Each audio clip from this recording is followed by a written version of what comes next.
We're going to resume where we left off in the previous video by starting with the tongue. The paint layer, I'm just going to dial down the depth level on that particular layer so that the noise that's applied to it is just a very slight amount. Go back to 30. I think that'll work.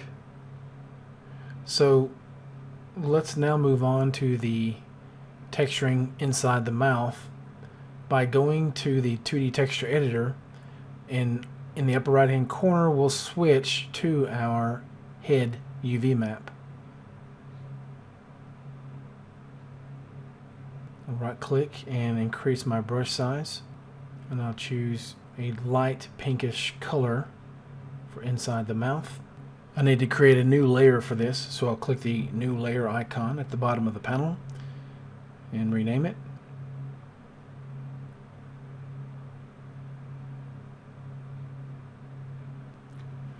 Now with just the color channel enabled, I'm going to go ahead and start painting on the UV island.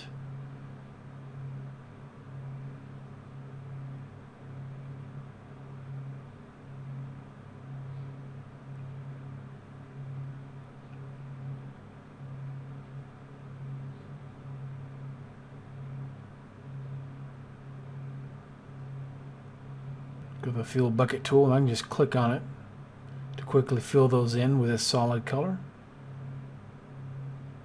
And I'll do the same thing for the other inner mouth parts.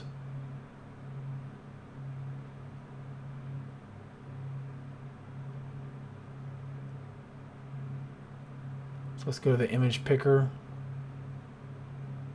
I'll zoom in.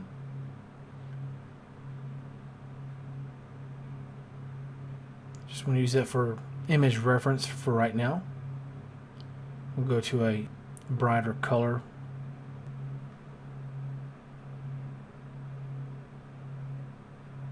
I'll click OK. Let's go back to the paintbrush, and in the conditions list at the top of the UI we'll choose less in cavity, so it's going to paint more in the raised areas. In the surface materials panel, I'm going to hide the tongue.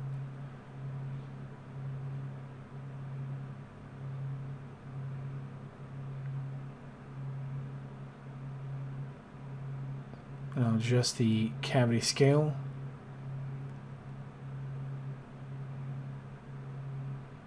Bring the opacity down a little bit so it's a little bit more faint as I brush.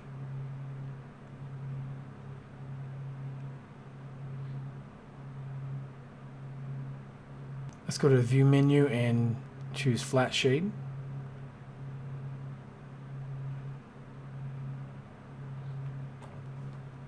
I'm going to create a new layer and rename it Mouth Overlay. I'll go ahead and adjust the cavity scale. Now since version 4.5, a lot has changed with the conditions. Some of the names have changed, but the overall concept is roughly the same.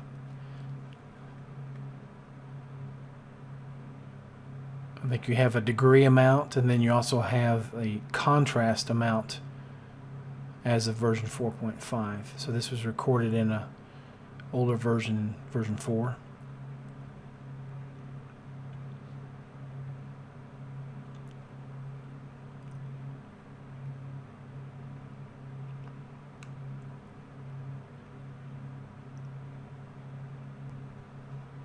And I'm trying at this point to fill in the nose cavity, and I forgot to turn cavity painting off while I do this because it's not going to let me paint in areas that I want to.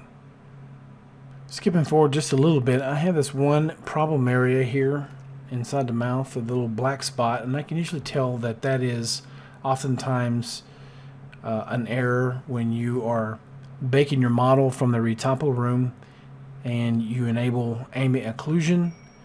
That typically is where a part of your high poly mesh is protruding through the low poly mesh. So I'm having to touch it up here on the occlusion layer. Just went back to the original reference image here. And I'm going to merge this mouth overlay to the one beneath it. So I click merge down, or I can right click and choose one of those options. I'm going to create a new layer now, rename it.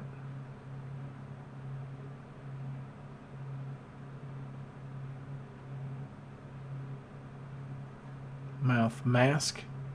And what we're going to do with this one is we're going to mask, as the name implies, certain parts of the mouth layer. So what I did is I went to the layer that I actually want to be masked, and I'm linking it to the mask layer, and that's how layer masking works in 3D Coat currently. So now I'm on the mouth mask layer, and I reduce the opacity to 0 on this layer, and I'm painting with just color because this color is going to dictate just the mask.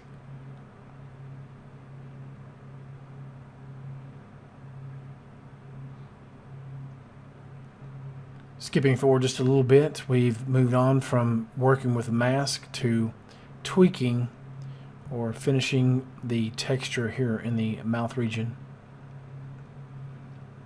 So I'm back on the original mouth layer.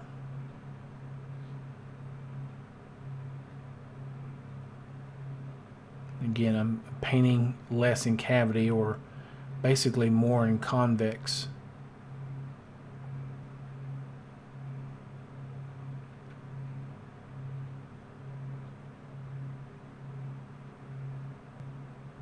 So I'm going to unhide the tongue.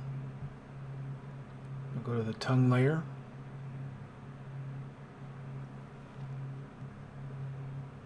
Just create a new layer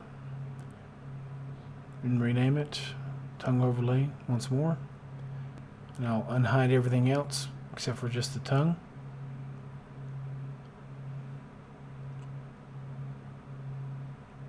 Be less in cavity again, so it's going to be just on the raised areas. And I'll paint in a similar fashion.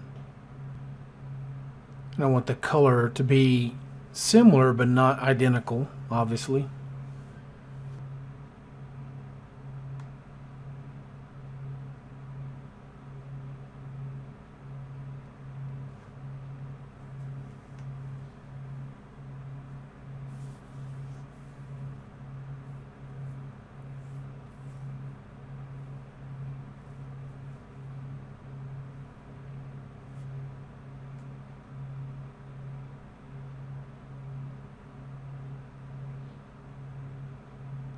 So let's go ahead and unhide some of the other parts and see how it looks. Okay, so we're getting closer. So unhide the eyes.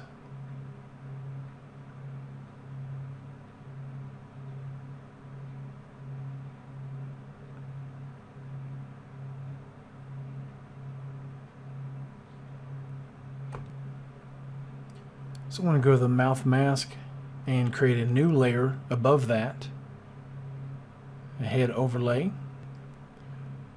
So I'll choose the color picker, and I'm going to turn off cavity painting. And I picked from the image picker. I need to bump up the opacity, and I've got to make sure in the surface materials panel that that particular part is unlocked. So I saved that color as a swatch in the color swatches panel. And create another one.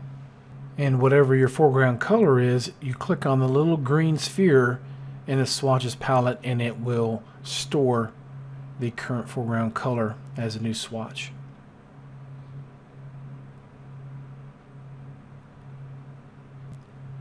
So I'm going to go ahead and speed up the playback as I paint here, and I'm just using the stored swatches that I have.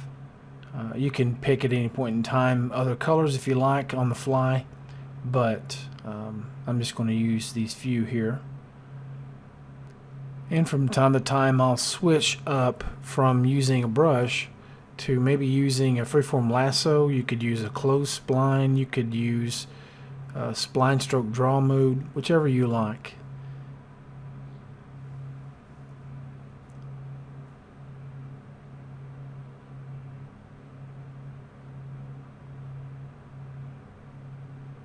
And so on a model like this with such elaborate patterns, this is going to be the most tedious and time consuming.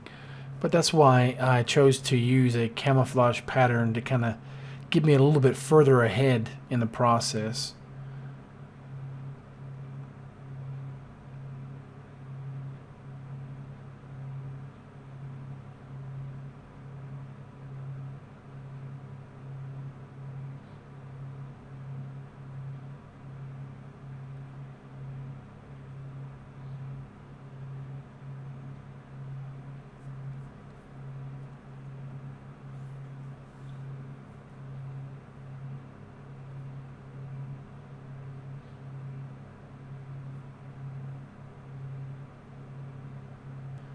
So I'm going to the surface materials panel and hide in the eyes because I'm going to be painting in this area.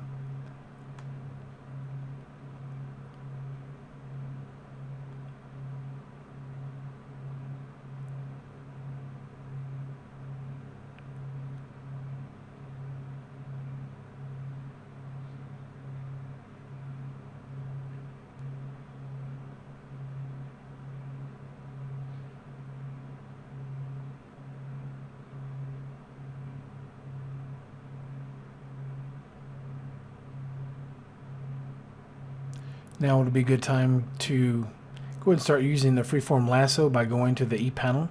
You can always bring the E panel directly to your cursor by hitting the E key rather than reaching across the interface. I think I've mentioned it before, but it's worth repeating.